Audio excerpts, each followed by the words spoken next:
स्वागत है आपका गांव जंक्शन के वीकली बुलेटिन में, जहां हम आपको देश भर के गांवों से जुड़ी बड़ी खबरें, खेती किसानी की चुनौतियां, सरकार की नई योजनाएं और किसानों से जुड़े अहम अपडेट्स देंगे। इस बुलेटिन में जानिए फसलों की नई किस्मों से कैसे लाभान्वित हो रहे किसान, पंचायती राज दिवस पर पीएम ने क्या बड़ी घोषणाएं की, आखिर क्या है पोषण ट्रैकर ऐप, प्राकृतिक खेती को लेकर क्या है योगी सरकार का बड़ा प्लान। नमस्कार, मैं हूं आपके साथ श्रेया सिंह। बुलेटिन की शुरुआत करते हैं वीकली हेडलाइंस के साथ। किसानों की आमदनी बढ़ाने की दिशा में एक मजबूत कदम, फसलों की नई किस्में। पंचायती राज दिवस पर लॉन्च हुई 13,480 करोड़ की विकास परियोजनाएं, अन्य योजनाओं के तहत वित्तीय सहायता वितरित। पोषण ट्रैकर ऐप बना, आंगनवाड़ी कार्यकर्ताओं का डिजिटल सहायक, रजिस्टरों का झंझट हुआ खत्म। मनरेगा में काम मांगने वालों की संख्या घटी, मार्च में मांग 4 महीने के निचले स्तर पर। यूपी में प्राकृतिक खेती पर 2500 करोड़ खर्च करेगी योगी सरकार, जोड़े जाएंगे 2.5 लाख से अधिक किसान। पराली जलाने पर लगाम लगाने के लिए पंजाब सरकार का कदम, 500 करोड़ की योजनाओं से किसानों को मशीन पर सब्सिडी मिलेगी। अब बिना आधार नहीं मिलेगा ई-नाम योजना का फायदा, सरकार ने किया अनिवार्य। अब खबरें विस्तार से। नई किस्मों से किसानों को मिल रही नई उम्मीदें। देश भर में किसानों की आमदनी दोगुनी करने के लक्ष्य के तहत सरकार और कृषि अनुसंधान संस्थान मिलकर कई कदम उठा रहे हैं। इस दिशा में कृषि विश्वविद्यालयों द्वारा विकसित की जा रही नई फसलों की किस्में एक बड़ी पहल है। ये किस्में न केवल जलवायु के अनुरूप हैं, बल्कि इनसे कम समय में अधिक उत्पादन संभव है। आइए जानते हैं देश भर में विकसित की गई कुछ ऐसी प्रमुख फसल किस्मों के बारे में जो किसानों की आमदनी बढ़ा सकती हैं। पंजाब कृषि विश्वविद्यालय द्वारा विकसित मक्का की 3 हाइब्रिड किस्मों को राष्ट्रीय स्तर पर जारी करने के लिए आईसीएआर की वेराइटल आइडेंटिफिकेशन कमेटी ने चुना है। इन किस्मों में पंजाब बेबीकॉर्न 3, पीएचएम 18 और पीएचएम 19 शामिल हैं। पंजाब बेबीकॉर्न 3 किस्म ने वर्तमान किस्मों की तुलना में 36.69% अधिक बेबीकॉर्न उत्पादन करके दिखाया है। वहीं पीएचएम 18 मध्यम समय में पकने वाली खरीफ हाइब्रिड किस्म है। पीएचएम 19 किस्म 10,441 किलो प्रति हेक्टेयर की औसत उपज देती है। बिहार कृषि विश्वविद्यालय सबोर के वैज्ञानिकों ने चेरी टमाटर की ऐसी किस्में विकसित की हैं जिन्हें अब पॉली हाउस जैसी संरक्षित खेती की जरूरत नहीं है। इन किस्मों को किसान खुले खेतों में भी उगा सकेंगे। 6 साल की लंबी रिसर्च के बाद तैयार की गई ये किस्में बिहार, पूर्वी यूपी, उत्तरी झारखंड जैसे राज्यों में खेती के लिए उपयुक्त हैं। चौधरी चरण सिंह हरियाणा कृषि विश्वविद्यालय ने ज्वार की नई किस्म CSV 64F विकसित की है। इसमें ज्वार की मौजूदा किस्मों से 31.9% अधिक मिठास है, जिससे यह पशुओं के लिए अधिक स्वादिष्ट बन जाती है। इसकी उच्च प्रोटीन सामग्री चारे की गुणवत्ता को बढ़ाती है। उचित उर्वरक और सिंचाई के साथ इससे प्रति हेक्टेयर 466 क्विंटल हरा चारा और 122 क्विंटल सूखा चारा मिल सकता है। पंचायती राज दिवस पर बिहार को बड़ी सौगात। पंचायती राज दिवस के अवसर पर प्रधानमंत्री मोदी ने बिहार के मधुबनी जिले से 13,500 करोड़ रुपए की लागत वाली बुनियादी ढांचा विकसित करने की परियोजनाओं का उद्घाटन किया। मौके पर पीएम ने प्रधानमंत्री आवास योजना और दीनदयाल उपाध्याय अंत्योदय योजना, राष्ट्रीय ग्रामीण आजीविका मिशन के तहत वित्तीय सहायता भी वितरित की है। अपने संबोधन में पीएम ने कहा कि 2 लाख से अधिक ग्राम पंचायतों को इंटरनेट से जोड़ा गया और गांवों में 5.5 लाख से ज्यादा कॉमन सर्विस सेंटर खोले गए। इससे ग्रामीणों को जीवन मृत्यु प्रमाण पत्र, भूमि धारक प्रमाण पत्र जैसे दस्तावेज आसानी से मिल पा रहे हैं। एक और बड़ी समस्या भूमि विवाद से जुड़ी रही है। कौन सी जमीन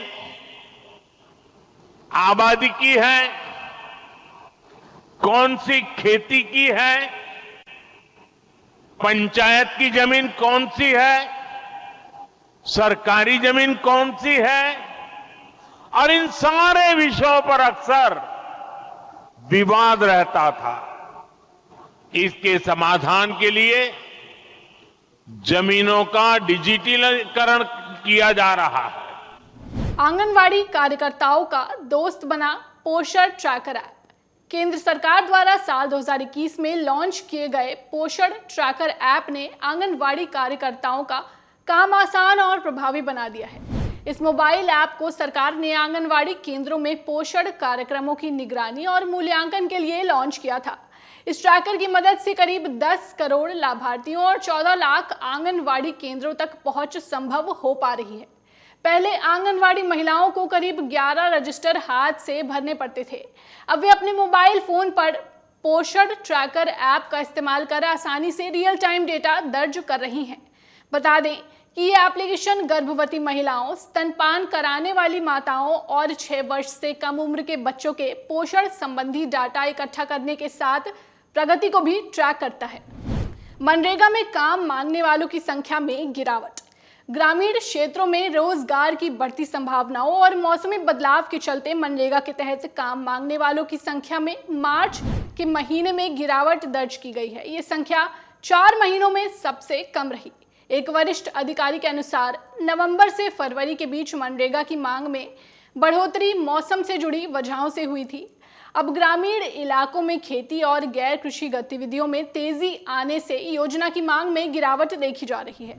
बता दें कि सरकारी आंकड़ों के अनुसार मार्च 2025 में 18.64 करोड़ परिवारों ने मनरेगा के तहत काम की मांग की। वहीं फरवरी में ये संख्या 21.79 करोड़ थी और जनवरी में 22.49 करोड़ थी।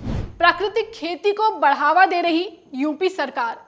उत्तर प्रदेश में प्राकृतिक खेती पर जोर दिया जा रहा है। इसी कड़ी में राज्य सरकार ने कहा कि वे अगले 2 वर्षों में 250 करोड़ रुपए से अधिक के निवेश के साथ 282 ब्लॉकों और 2144 ग्राम पंचायतों में 2.5 लाख से अधिक किसानों को प्राकृतिक खेती के दायरे में लाने की योजना बना रही है। 5,000 रुपए के मासिक मानदेय पर कृषि सखियों को नियुक्त भी किया जाएगा। सरकार ने कहा कि प्राकृतिक खेती लोगों के अनुकूल, भूमि के अनुकूल और पानी के अनुकूल है। बता दें कि सरकार इसके साथ गंगा और उसकी सहायक नदियों के किनारे स्थित क्षेत्रों में किसानों को जागरूक करने की योजना भी बना रही है। इसके तहत प्रत्येक जिले में 2 बायो इनपुट रिसर्च सेंटर की स्थापना की जाएगी। बुंदेलखंड क्षेत्र में योगी सरकार गौ आधारित प्राकृतिक खेती को बढ़ावा दे रही है। इस मिशन के तहत किसानों को गोबर और गौमूत्र से खाद और कीटनाशक बनाने का तरीका सिखाया जा रहा है। 500 करोड़ की योजना से किसानों को मिलेगी सब्सिडी। पंजाब सरकार ने राज्य में पराली जलाने के मामलों पर नियंत्रण पाने के उद्देश्य से 500 करोड़ बजट के साथ एक नई योजना बनाई है। इस योजना के तहत किसानों को पराली जलाने से रोकने के लिए फसल अवशेष प्रबंधन मशीनरी उपलब्ध कराई जाएगी। इस नई योजना के तहत फसल अवशेष प्रबंधन मशीनें खरीदने के लिए किसानों को सब्सिडी दी जाएगी। पंजाब के कृषि विभाग ने इस संबंध में किसानों से ऑनलाइन आवेदन आमंत्रित किया है। किसान सब्सिडी का लाभ स्क्रीन पर दी गई मशीनों पर ले सकते हैं। बता दें कि व्यक्तिगत किसानों को 50% और सहकारी समितियों और ग्राम पंचायतों को CRM उपकरण खरीदने के लिए 80% सब्सिडी दी जाएगी। अब बिना आधार नहीं मिलेगा ई-नाम योजना का फायदा। कृषि मंत्रालय ने ई-नाम योजना के तहत सब्सिडी और अन्य लाभ लेने के लिए आधार नंबर अनिवार्य कर दिया है। हाल ही में जारी अधिसूचना में कहा गया है कि जो भी व्यक्ति इस योजना का फायदा उठाना चाहता है उसे अपनी पहचान प्रमाणित कराने के लिए आधार दिखाना होगा। इस फैसले का मकसद किसानों को मिलने वाले लाभ में पारदर्शिता और नियंत्रण को बेहतर करना है। मंत्रालय के इस फैसले से सब्सिडी या अन्य लाभ सही किसानों तक आसानी से पहुंच सकेंगे।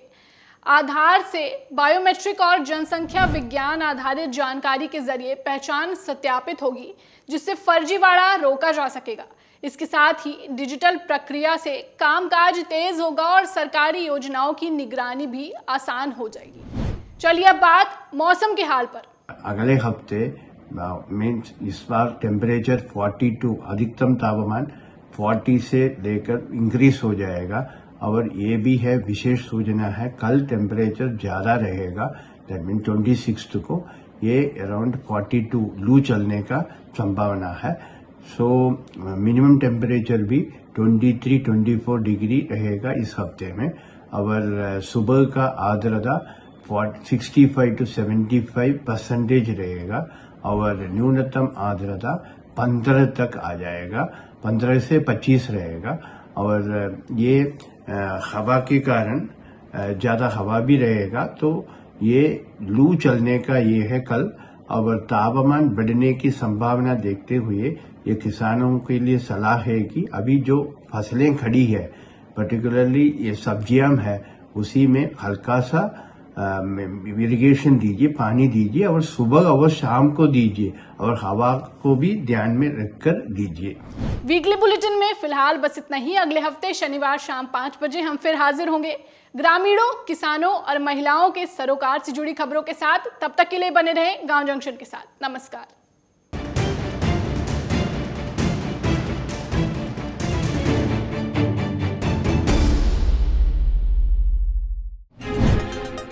गांव जंक्शन को सभी सोशल मीडिया प्लेटफॉर्म्स पर फॉलो करें। व्हाट्सएप चैनल और जीमेल आईडी पर भी संपर्क साध सकते हैं।